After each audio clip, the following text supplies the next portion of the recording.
Published, 6:45 The 17th of September 2018. Chris Wise. Lewis Denmark heads back to the pavilion at Derby after his brilliant semi-final knock picture. Kevin DENMARK Archant A brilliant century from Swardeston's Lewis Denmark lit up the Vitality Club 2020 Finals day at Derby, but his side missed out on the main prize. Swardeston line up for a team picture before the action gets underway at Derbyshire's county ground. Back row, left to right, Joe Flatt, Matt Taylor, Callum Taylor, Sam Thelwell, Richard Sims, Jordan Taylor, Steve Gray, Norman Bygrave scorer. Front row, Alfie Cooper, Jeremy Elliott, Peter Lambert, Mark Thomas captain, Lewis Denmark and Jason Reynolds picture, Kevin DENMARK. Denmark scored an unbeaten 122 in just 56 deliveries to help the Norfolk Trailblazers into the final of the national competition at the expense of Nantwich.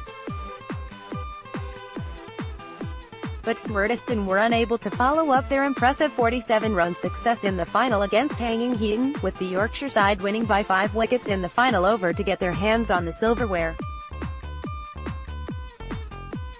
A big day out at Derbyshire's county ground had started poorly for Swardeston as they slipped to 12-2 in the opening game, with Taylor brothers Callum and Jordan both going cheaply. With skipper Joe getting unwell and back home following proceedings on social media, the team needed someone to step up to the plate, and that man was Denmark, who hit 14 fours and 5 sixes in a memorable knock to take the game away from Nantwich.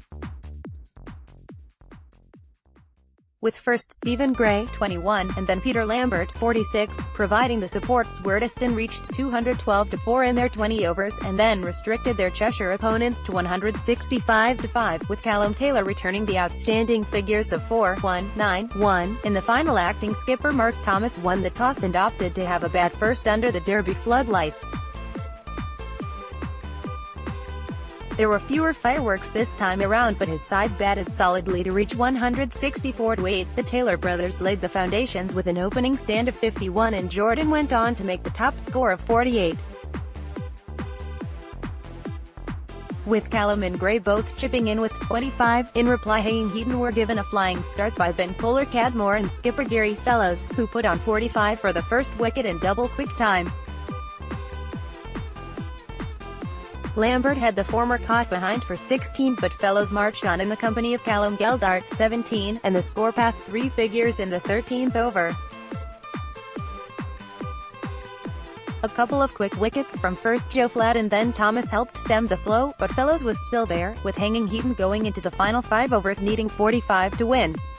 That was reduced to 19 off 3 as Fellows found a willing accomplice in Nick Connolly, who made a swift 20 before being bowled by Richard Sims in the penultimate over.